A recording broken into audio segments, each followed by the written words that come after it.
waa dhul kulul oo qoraxdu ay ku badan tahay deegaanada Soomaalida waxaana dhibaato ku haya abaaro soo noqnoqday balse Garowe ayaa isku dayaysa in adceeda iyo dabaysha ay uga faa'iideysato si ka duwan koronto laga dhaliyay qoraxda iyo dabaysha ay isticmaalaan shacabka magaalada Garowe inkastoo wali aan matoorada laga wada guurin warshadanna waxa ay shaqaynaysaa tan iyo horaantii 2016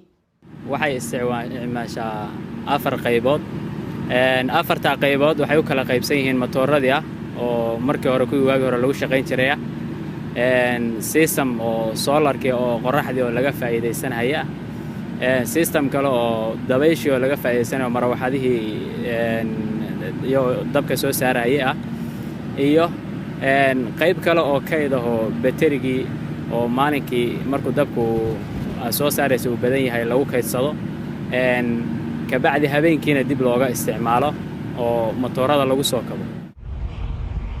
soolaradan qoraxda dabka ka dhaliyo iyo dabaysha waxa lagu xiray qalab casri ah magaalada ayaana loo sii daayaa tamarta la kaydiyo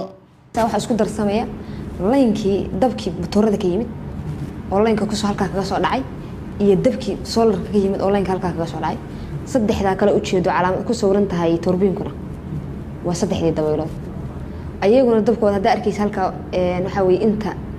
kilowaad ay soo saarayaan frequency-gooda dabka guudaysidaan transformerka ab ka dhigaya deedna ayaguna laynka halkaas kaga darayaan balse maadaama aysan jirin warshado waaweyn oo korontadan isticmaala dhaqaalaha laga faa'iido waxa ay ku xiran tahay sida xaafadaha iyo xarumaha ganacsiga ay u adeegsadaan subaxii dab badan ma qaadato hadda waxa 1.6 megawatt yani 1600 kilowatt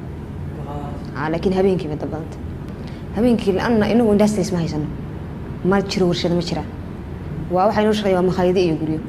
habeenkii baana magaalada isfaan loo soo jeedaa guryaha habeenkii la ka talta soo waxay dhan baa wax iska tahay commercial iyo domestic waa sida habeenkii ayay magaalada Garowe ifaysa sidoo kale tamartan laga dhaliyo qoraxda iyo dabaysha waa arin ay hadda qaramada midoobay u ololeynayso si gaaska hawada wasaqeeya loo yareeyo Ahmed Xaaji Xasan BBC Muqdisho